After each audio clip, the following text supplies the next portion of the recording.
दोस्तों, एक ऐसा गांव और उस गांव का एक ऐसे प्रथा थी कि जिससे जो वहाँ के आम लोग थे वह बहुत ही चिंतित थे और बहुत ही निर्वस थे। यानी कि वह अपनी ज़िंदगी अपने खुद के तरीके से नहीं जी सकते थे, खुद के तरीके से कोई भी काम नहीं कर सकते थे। उस गांव में एक ऐसा रसूखदार व्यक्ति, ऐसा दबंग व्यक्ति रहा करता था।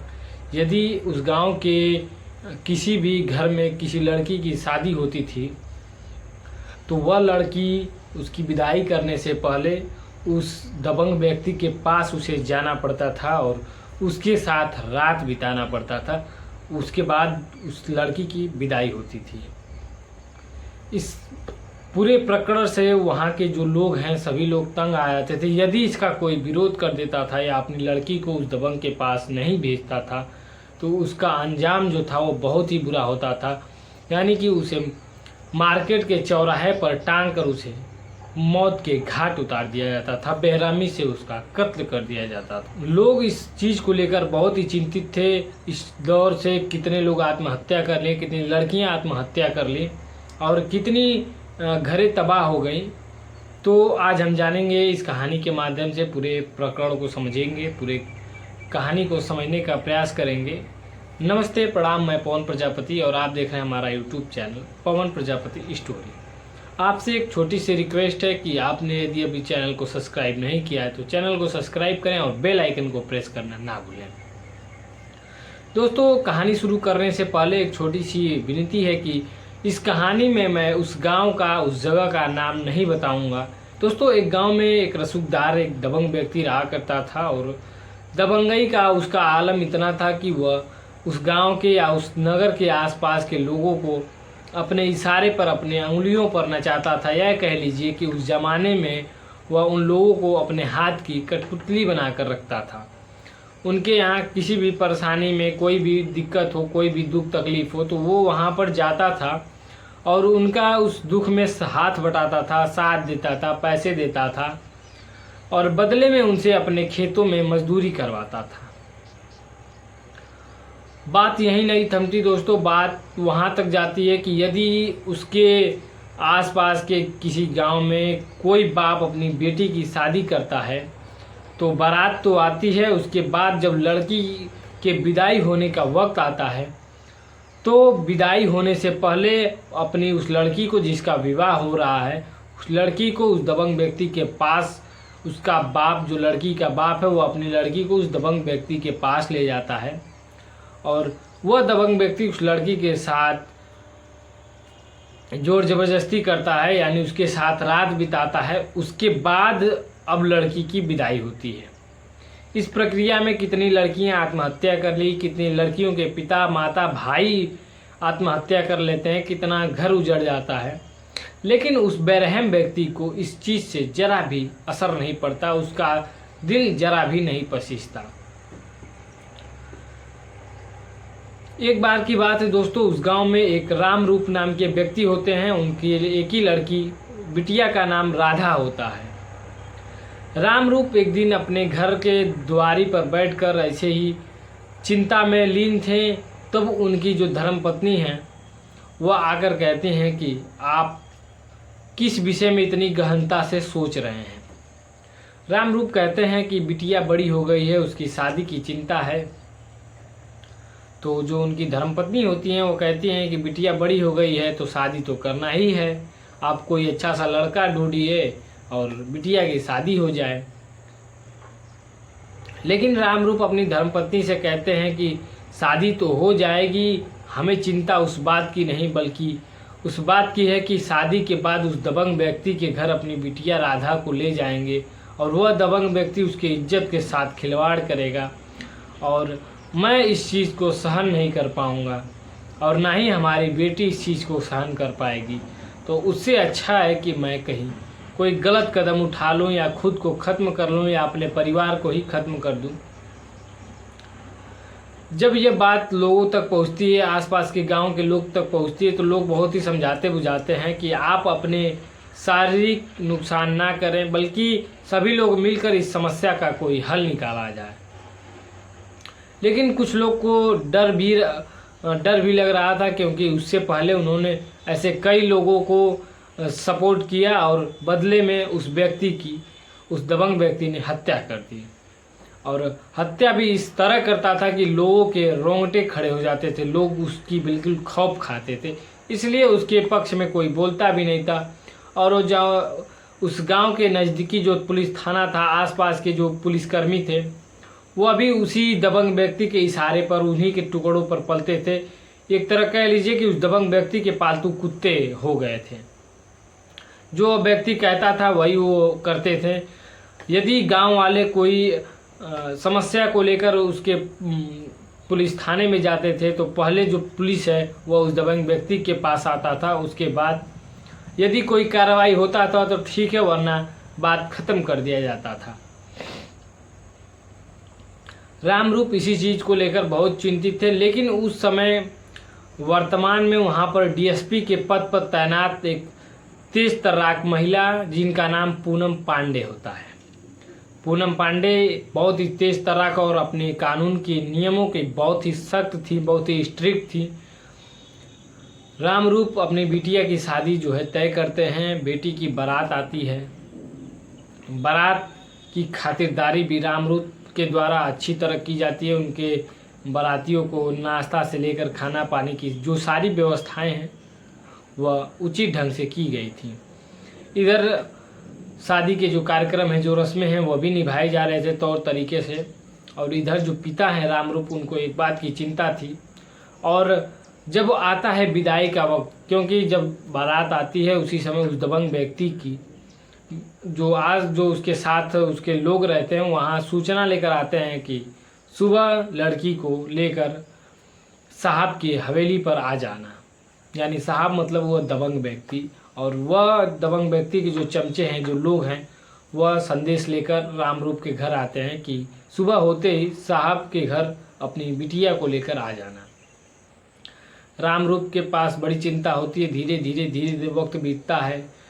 वक्त बीतने के बाद अब रामरूप उसके घर नहीं पहुँचे, यानी उस दबंग व्यक्ति के घर अपनी बिटिया को लेकर नहीं पहुँचते हैं, तो वह व्यक्ति दोबारा संदेश भिजवाता है। अब इधर की जब सारी रस्में पूरी हो गई थी, अब वक्त विदाई का आ रहा था, तब इधर जो है रामरूप पिछले रास्ते से अपनी बिटिया राधा को लेकर डीएसपी पूनम के पास पहुंच जाते हैं। और डीएसपी पूनम के पास पहुंचते हैं, जो उनका संतरी होता है, वह बताता है कि मैम अभी विश्राम कर रही हैं। लेकिन अब वह व्यक्ति जो रामरूप है वह वहीं लगता है रोने, और यह दृश्य देखकर जो संतरी होता है उसका दिल पसीज जाता है, और वह फौरन डीएसपी पूनम पांडे के पास पहुंचता है और सारी जो बातें हैं उन्हें बताता है। पूनम पांडे उस व्यक्ति को बुलाती हैं, यानी रामरूप को बुलाती हैं और पूछती हैं आखिर तुम्हारी असली समस्या क्या है। रामरूप कहता है कि मैडम, आज हमारी बिटिया की इज्जत आपके हाथ में है। आप चाहेंगी तो हमारी बिटिया की इज्जत बचेगी, या अन्यथा हम बाप बेटी अपने ज़िंदगी को यहीं ख़त्म कर लेंगे। पूनम पांडे पूछती हैं कि आखिर वजह क्या है। वजह बताएंगे, वजह बताओगे तभी तो हम कुछ करेंगे। पूनम पांडे से बताता है कि मैडम, हमारे यहाँ इस नाम का व्यक्ति है, दबंग व्यक्ति है, और उसकी ये प्रक्रिया है कि शादी होने के बाद जो बिटिया है वह उनके साथ वह जोर ज़बरदस्ती करता है, उनकी इज्जत के साथ खिलवाड़ करता है, और उसके बाद उन लड़कियों की विदाई होती है। और हम अपनी लड़की को उस दबंग व्यक्ति के चंगुल से बचाने के लिए आपके पास आए हैं। यदि आपने कोई कड़ा एक्शन नहीं लिया तो हम बाप बेटी अपने आप को यहीं ख़त्म कर लेंगे, क्योंकि आपसे जो छोटे निचले स्तर के अधिकारी हैं, हमारे गांव वाले उनके पास गए, लेकिन वहां से कोई हल नहीं निकला। बदले में वह सभी पुलिसकर्मी जो हैं वह उस दबंग व्यक्ति से मिले जुले होते हैं, वहां पर जाते हैं और उन्हीं की बात मानते हैं। अब यह सुनने के बाद डीएसपी पूनम पांडे बिल्कुल गुस्से से लाल तमतमाए अपने अधिकारियों को फ़ोन करती हैं और इसकी सूचना देती हैं, और फौरन उनको फोर्स तैयार करने को कहती हैं। अब इधर राधा की जो दुल्हन की गेटअप होते हैं उसको डीएसपी पूनम पांडे दुल्हन का कॉस्ट्यूम में तैयार होती हैं और कहती हैं कि आप चलिए, रामरूप के साथ वह उनकी लड़की राधा बनकर चलती हैं, गांव की ओर जाती हैं और इधर अपने बड़े अधिकारियों को फ़ोन करके इसकी सूचना देती हैं। छोटे अधिकारियों से फोर्स इकट्ठा कर उस गांव को चारों तरफ से घिरवा लेती हैं। यानी कि गांव चारों तरफ से अब पुलिस बल से घिर चुका था और जो अब पुलिस के अधिकारी उस व्यक्ति के टुकड़ों पर पलते थे वो भी आज उसके खिलाफ खड़े हो गए, क्योंकि पता सबको था कि यह कहीं न कहीं जास्ता और जुल्म करता है और यह एक अपराध है। अब पूनम पांडे रामरूप की बेटी राधा बनकर उस दबंग व्यक्ति के घर पहुंचती हैं और रामरूप कहते हैं, साहब हम अपनी बिटिया को लेकर आए हैं।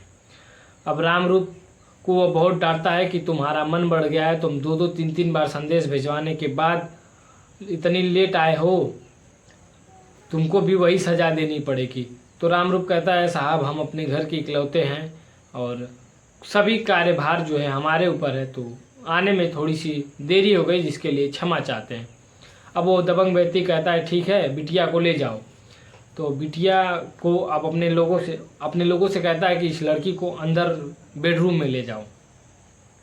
अब वो डीएसपी पूनम को, जो कि दुल्हन के कॉस्ट्यूम में है, उनको अंदर ले जाता है और बेड पर उनको बैठने को बोलता है।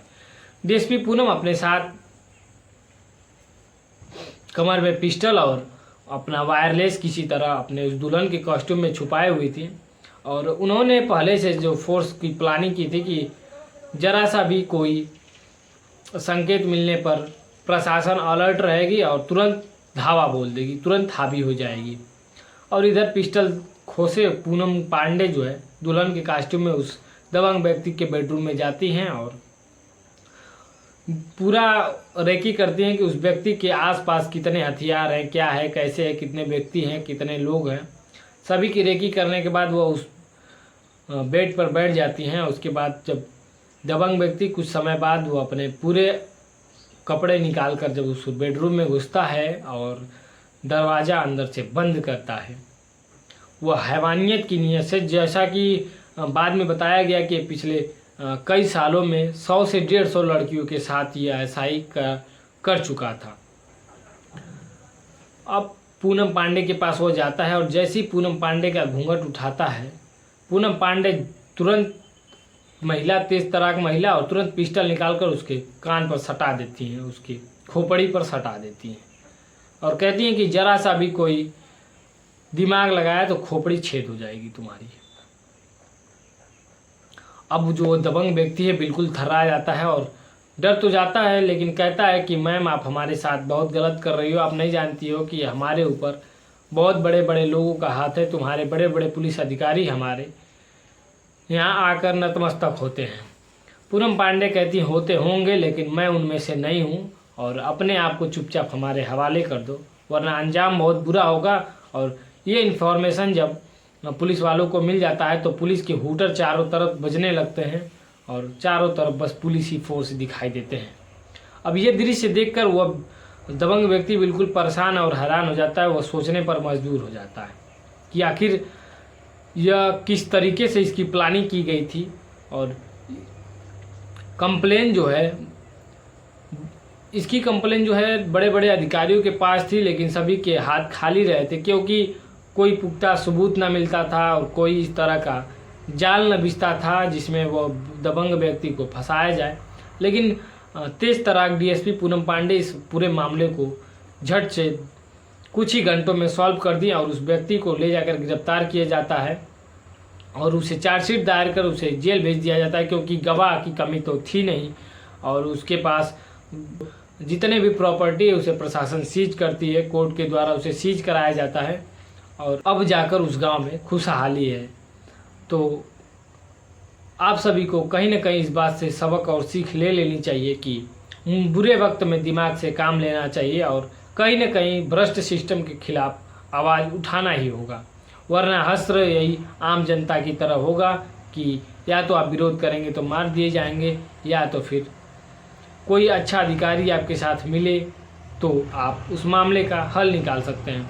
दोस्तों, इस पूरे घटनाक्रम को सुनाने का उद्देश्य किसी को परेशान करना या किसी की भावनाओं को ठेस पहुंचाना नहीं, बल्कि आप लोगों को सतर्क और जागरूक करना है।